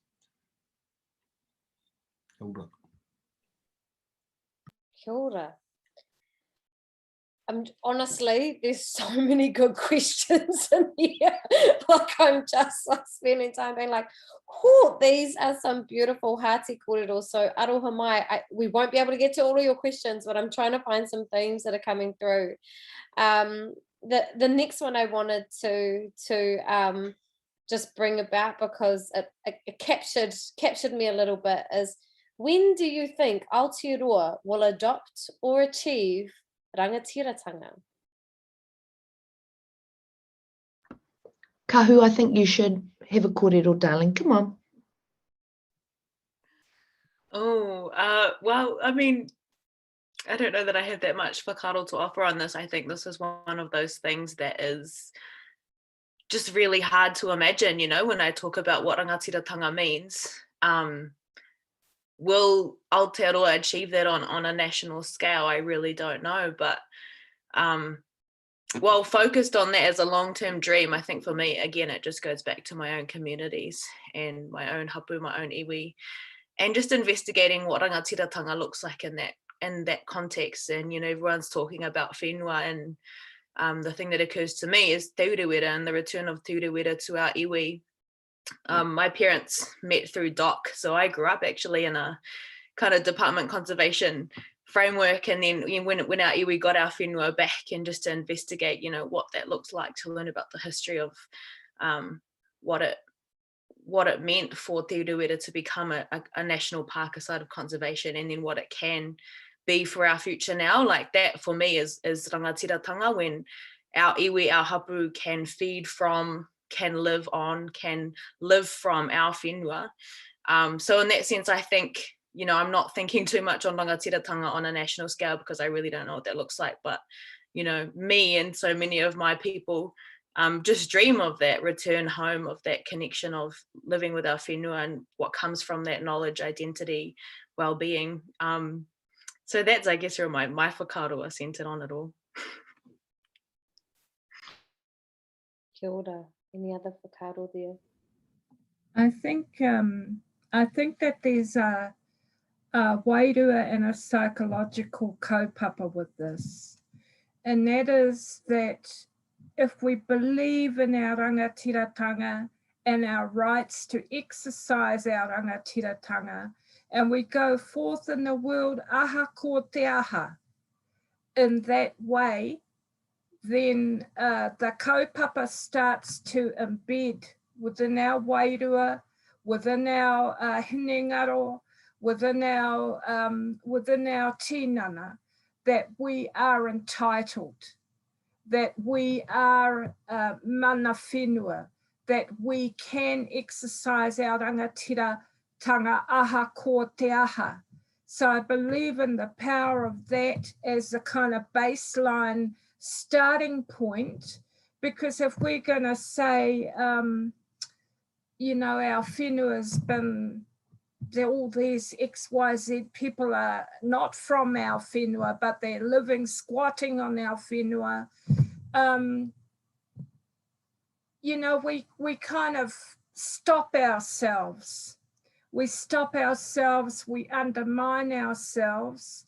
And I just really believe that there is power in our wairua, our hinengaro, in believing in who we are, and believing in the visions of our tūpuna, and believing in the possibility of a future where our mokopuna and our tamariki can go home and plant their kumara or whatever, and exercise their rangatiratanga in the spirit of our tūpuna.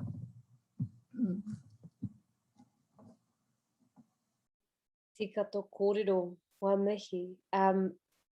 The next question, we're getting a few coming through about the role of Pākehā.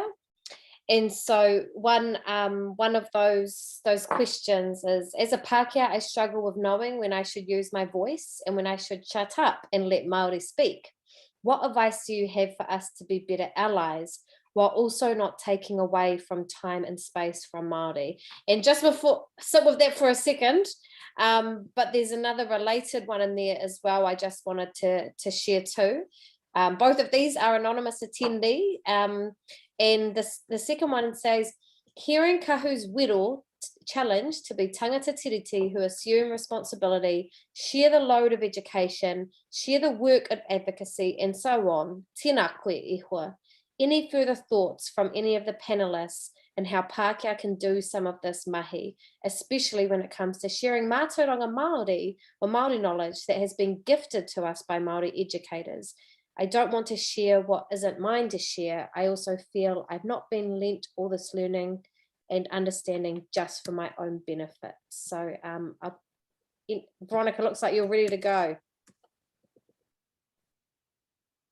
No, I was just going to say, so that, yeah, people, so two things, and that's all I'd say. You know, think you feel funny about telling people, right, this is what you want to do. But, you know, if people are looking for guidance, you know, as we say, one, and someone has shared it in the chat, thank you, the link, you know, follow the example of people like Professor Shaw and find out first and foremost, you know, how is it that your ancestors came here?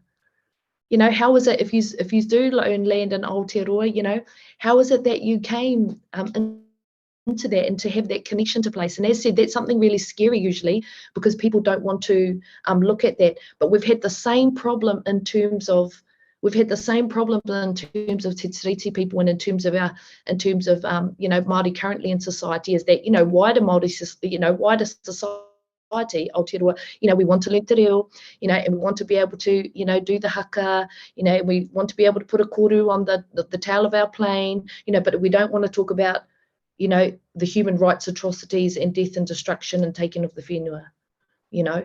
And this is one thing, you know, that's a really important point for our Pākehā allies, is that, you know, committing to this kaupapa, you know, you can't be picking and choosing, you know, because that actually, you know, is guiding the kaupapa somewhere else, you know, just like that in terms of appropriation of things. So often, you know, not to dive straight into the deep end, but, you know, the scariest but also most empowering thing you can do, you know, is to learn exactly how you came, you know, to this whenua. The second thing that I would, you know, once you've done that work, you know, the second thing that I would really, really encourage people is that there are absolutely fabulous Pākehā allies out there, people, absolutely fabulous. Connect to Network Waitangi, to connect especially to Kōtare Trust. You know, the people at Kōtare Trust, you know, we have some fabulous Pākehā treaty educators, people who have been doing this for decades and know what they're doing, you know. And Te Atakura had a meeting with them, you know, a few years ago, and, you know, one of the things that I can say I was astounded by, you know, is of that group of Pākehā educators that we met, you know, who are all, you know, treaty educator superstars, is that one, they all knew that story of how they had come here, you know. And the second thing is that they were all fluent speakers of te reo, you know. So all of those things definitely matter, that you are able to honour the taonga of this land, you know. But in order to do so in a way that's saying, you know, you have to first be able to face, well, how is it that I'm even here, you know. And I mean, you know, obviously you know, I'm a Māori, I identify as Māori, so that's all I'll say about it. But in terms of, you know, those are two really clear things. And find those people, find those mentors, find those ones that have already done the hard yards, you know, find the ones who have walked that difficult journey and came back. And why? Because when you are going through all you're going through, it's not for Māori to give you a hug. you know, and it's not for Māori, because in this particular point here, people is about that emotional labour, you know, and, you know, not to be growly, Kassie, but some would even consider that question that, you know, in terms of, you know, if you're asking Māori, or can you tell me what to do? You know, well, there you go, I'm freely saying, but, you know, but even then in terms of, you know, as you go through your journey, find your people, you know, because there's lots of them and they're fabulous, you know, and so just know, you know, and then even as you're going through that, all that you come up with, obviously, if your best friends are Māori and you want to, you know, cry to them about it, that's fabulous. But, you know, just know that in terms of that deep, you know, those journeys, because for everyone who's saying, you know, oh my gosh, you know, this is how my family got that land, that's awful. You know, there's a Māori who was like, yeah, that was my koros, you know, and all the thing on there. So it's just been, I'm not a social worker, but it's just been, you know, wary of those types of dynamics, and that there are others out there who have done this work who will be able to absolutely guide you. Maybe you need to have another one, Kassie, of Pākehā Treaty Educators. Right. I never. Love it. Oh, we got some more. Okay, everyone wants to speak. JJ, you go. Oh, sorry, just really quickly. I never forget being at Whaingaroa and Papa Tim Howard. He says to us, you know, we hope to be the Pākehā that rangatira thought they were signing a treaty with. And, you know, when he said that, I thought, oh man, that's awesome, you know. So in terms of a guideline, people, follow mentors like Papa Tim Howard and our other mentors at Action Waitangi. But that sentiment, that sentiment. We want to be the Pākehā that rangatira Māori thought they had signed a treaty with. That is honourable. That is, they understand tikanga and kaua. They are real speakers. All of our early people, if you don't know, there's a book in the library called Pākehā Māori. Okay, these are Pākehā that assimilated the hapu life. They chose to leave Britain and British culture. They wanted to be Māori. Okay, and this is what Māori understood. I know in my place in the Wairarapa, when some of our tupuna were selling land trading land to entice Pākehā to come in, they completely assumed that Pākehā would assimilate to our kaua and tikanga. They completely assumed that. Yeah. So people, just as Ronnie said, yeah, find out where you're from, but also, you know, there are mentors and there are some great examples throughout our history of you know, fabulous Pākehā tupuna. Yeah, be like them. Kassie, and I do just have to say one thing, honestly, I'm sorry for butting in, but that's the whole thing, because also people, we really mean it in that order, because a very dangerous thing that is happening is that people are learning te reo and then ticking themselves off as honouring Te Tiriti. Don't be that person, okay? Because that is not something that, again, this is what I mean by that appropriation and the picking, like, I'm going to learn te reo, but I'm not actually going to do that stuff. No, I can tell you, not good enough. You know, you need to do that mahi first. Absolutely everything after we absolutely value, but the thing is that why? Because of that, well, this is koe ngaro pes kōrero, is that before you learn the reo, you must become politicized. You know, you must become politicized, because then you'll appreciate it. Then you'll know, oh gee, yeah, this is something that nearly, you know. So it is about doing that, people, you know, and you can do that. You know, you can talk to your family, you can find out, you know, because yeah, just know that, people that don't think you know, because absolutely beautiful, because we know te reo is still very much endangered, really, but actually you can't choose that part and not this part, and then say this is my honouring of Te Tiriti, because guess what, it's not. You know, that's honouring one part and actually the deeper part that's needed. Okay, that's all the growling I'll do.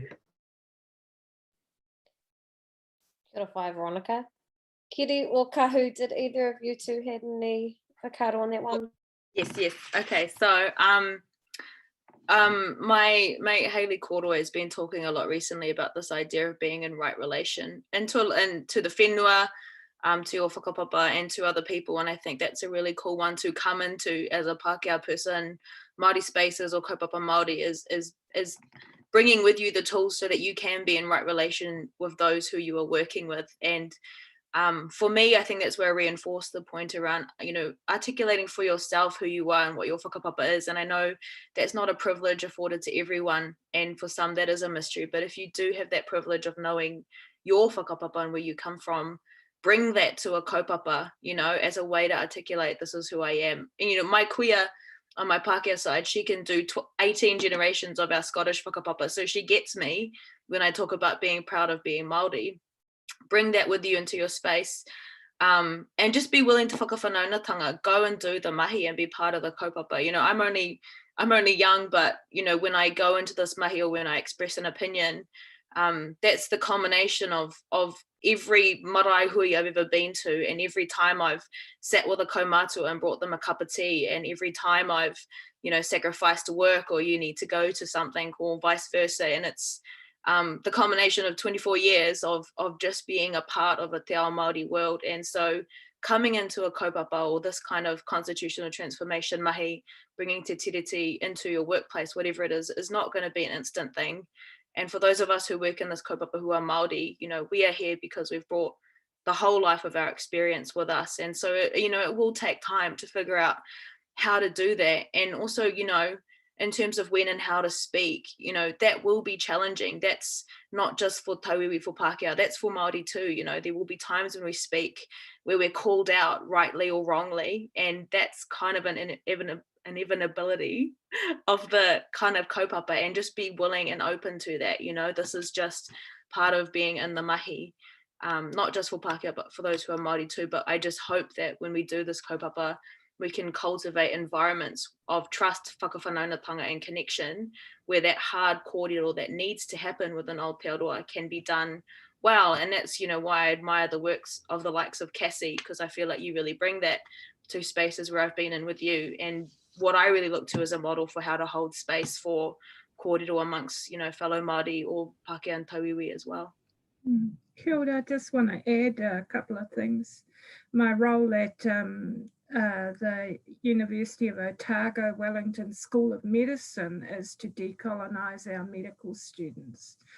And the kaupapa is all around giving them space and encouragement to analyse their own privilege, because privileges can be a very invisible thing and a taken for granted thing. And so I kōrero with them to identify how they see themselves in terms of through a class analysis.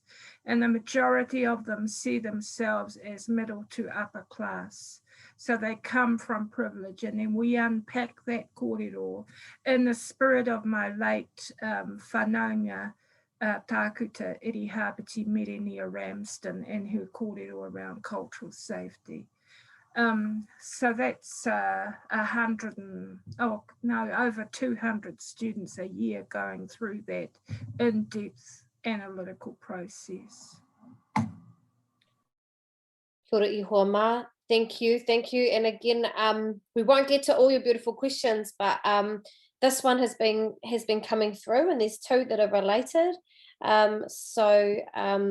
The kōrero here is, I'm an immigrant from the EU and moved to Aotearoa in 2009.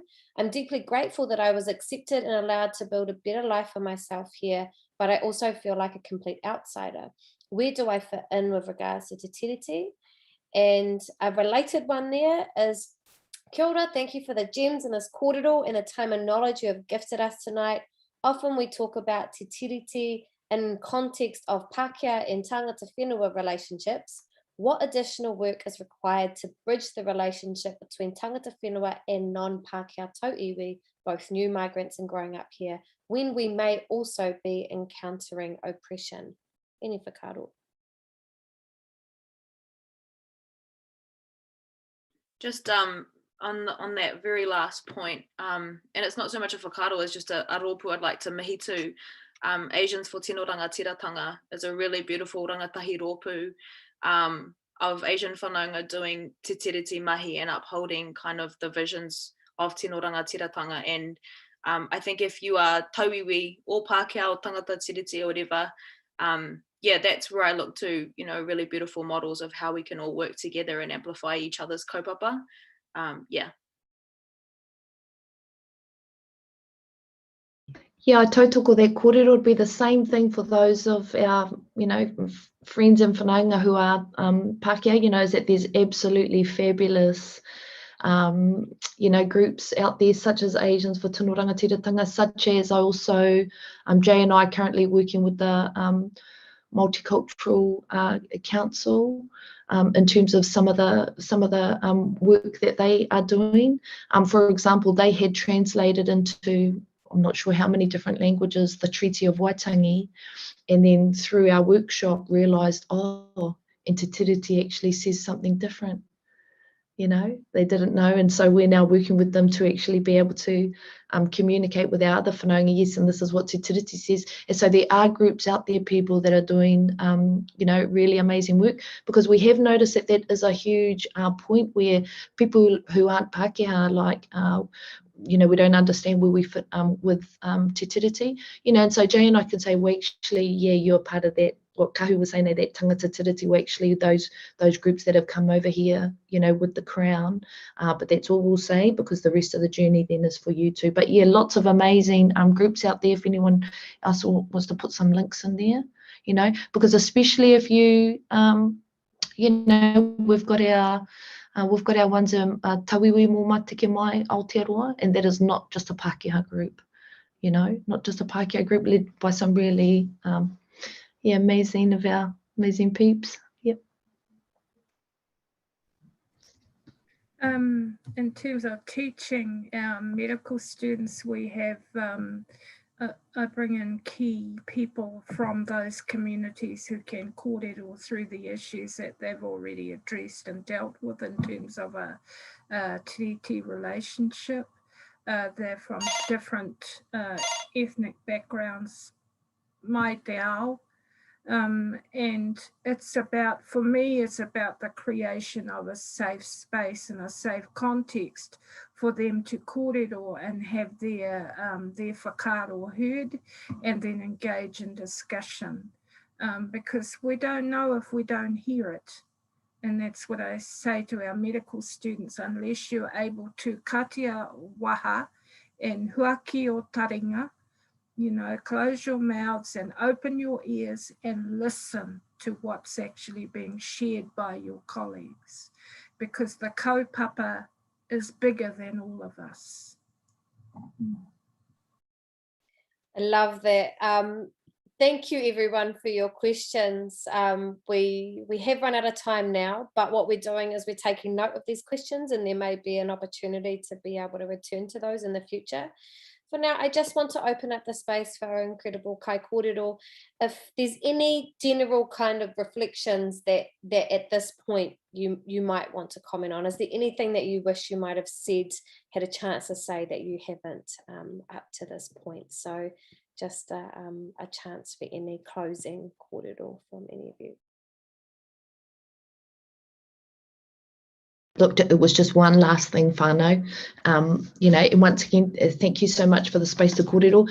So the point about getting to know intimately the different parts of Te Tiriti people, is so then you can think about how to then start implementing it, because that's what we mean, you know, and that is then a journey, because as said, you know, we have that constitutional transformation, you know, horizon that's hopefully not too far away, but in terms of what you can do immediately, you know, and the focus on the principles, well, what we're saying is no, first come back to the text, first come back to those provisions, you know, have a look and a feel and a read as to what those things might mean, you know, find other resources to inform your understanding, and then think about how you can start putting those things in your everyday. Because as said, yes, tino rangatiratanga, yes, taonga, but also kāwanatanga is a huge thing. If you are a decision maker, you know, there are huge things around kāwanatanga, you know, in terms of, you know, while kāwanatanga has been asserted over all of us, you know, as said, we're working towards that tino rangatiratanga, you know, but while that's happening, you know, well, that's about then the obligations and responsibilities of those who are decision makers and in power,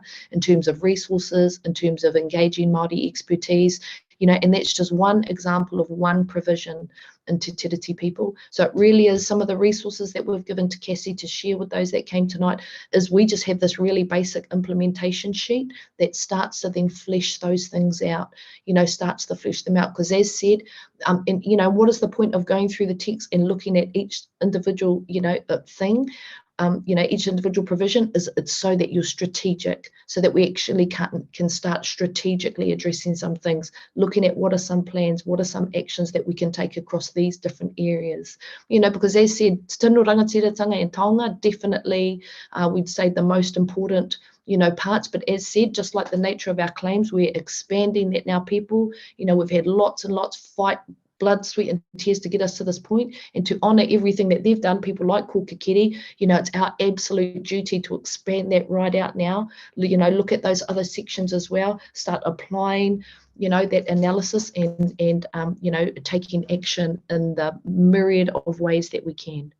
And yeah, kia ora tātou, lovely talking with the other kaikoro, ngā mihi kia koe, kia koe Kassie, koutou ko ActionStation, huri no koutou whakarongo mai nei. Yeah, pai te pō.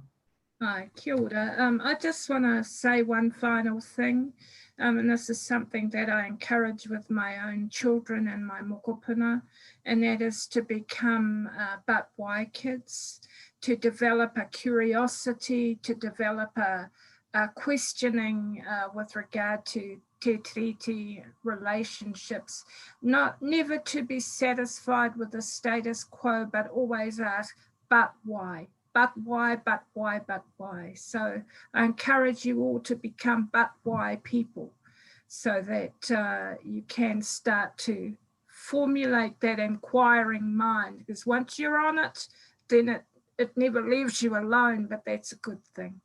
Kia ora. Kia ora whānau, nei rā te mihi ki a koe, Kassie. Mō tēnei, he mea wāhi kōrero, and to ActionStations and everyone that's participated this evening, all of our whānau back at home.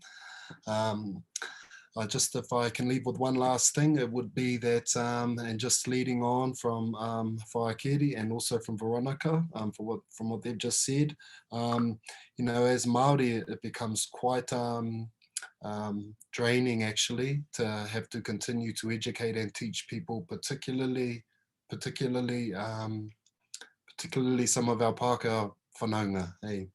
And so, if you ever want to get a gauge as to whether or not you have reached a point where, you're ready to take on those challenges, then if you ever hear anything that you know to be completely ignorant, then really, if you're able to confront that, particularly those people or that person, then that should be an indication to you that perhaps your ngākau is in a place where you can begin to learn and move forward in terms of your relationships with Māori, because it's really upon Pākehā to pull up other Pākehā, and we know that Pākehā are far more free in terms of their kōrero around other Pākehā than what they are around Māori. And so you have a great opportunity there to be able to make corrections and to be able to teach actually. And you'll develop skills and patience as a consequence. And I wish everyone all the best, all the best. Tēnā tātou. E mihi ana ki nā kōrero ko whakatakotohi aru toi te pō. Hearing you, JJ, I think the quote that comes to mind is like, don't be an ally, be an accomplice. And so in that sense, go out and be an accomplice for Te Tiriti, and especially for those of you who are Pākehā tauiwi, go talk to your whānau about Te Tiriti and all this stuff. And I want to thank everyone for your time and kōrero tonight. It's been really cool reading the kōrero and seeing such an interactive audience. It feels really good for me, but I do like to usually end on a hopeful note, but I'm going to end on a bit of a downer note and say, honouring Te Tiriti is not just a nice optional extra. It's actually life or death for many of us. This is every day that we don't challenge the system is a day another baby is taken, is the day another rangatahi dies, is a day another whānau goes without a warm home, or all of this stuff, another person goes without knowing where they come from. And so if nothing else is motivated you to kind of action honouring Te Tiriti tonight, think of that, and think of, though you will never see or know it, your actions will have impact in the generations to come. And there is nothing more powerful than that. Honestly, ngā mihi nui ki a koutou. e hoa mā mo tō mātauranga, mo tō pukengatanga I tēnei pō. Thank you, thank you, thank you. I'm actually very blown away, even though I know how incredible each of you are in your own right. I'm blown away by the kōrero that has come forward tonight, and noticing as well some of those weaving together too. And just want to acknowledge, you know, Veronica, the fact that Whai Keri's work 20 years ago was one of the part of the impetus for you being here tonight and doing the mahi that you do, and how incredible it is to have such a vast amount of generations in this room. So I want to acknowledge that. I want to acknowledge your interconnections that are in this space, because if there's one thing I know, it's that I believe whanaungatanga is a power that is greater than colonization and capitalism, and it is what keeps us going, and it is what strengthens our kaha and our fight to continue on. And so acknowledging the connections between you all and everything that you have brought here, because there is a whakapapa to every single kōrero. There's a whakapapa to every single idea. So the little tiny tips of an iceberg that you hear tonight are literally that. They go back further and further and further. And every single word that has been shared here tonight is from deep thought and study and reflection and wānanga and kōrero. So what you each bring here to this is so deeply, deeply vast.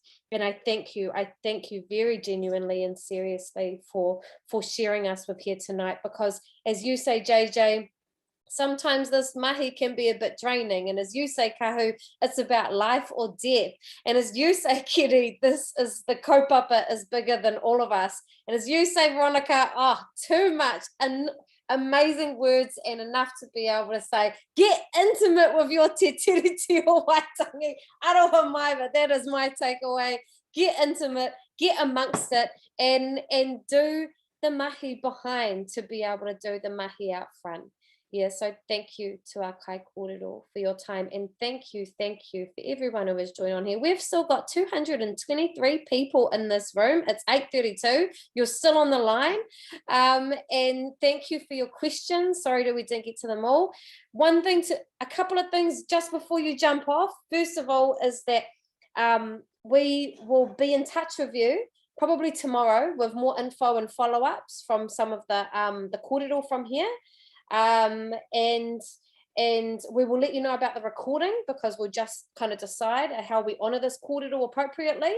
And the third thing is this is actually the first part of a series. So Internet New Zealand beautifully gave us some Kutia to be able to create webinars, and we wanted to know what was the right kōrero to bring in the right time. And so this is actually just getting started. So the rest of ours, we will be leaning in a little bit deeper to some of the key campaigns. So some of the things that we're seeing on our petition platform, grassroots communities like amping stuff up at a local level, we're going to be hearing from them. So please follow ActionStation on Facebook, stay in the loop, and if you've registered here, you'll also get a notification about the future kōrero as well. So a big ngā mihi nui to everyone tonight. I think we've fought the taniwha of shame, the whakamā factor. We've come together, and I hope that everybody feels richer for it. I certainly feel far more hopeful. So kia ora tātou. Thank you tonight. Have a great rest of your evening. Ka kite for now.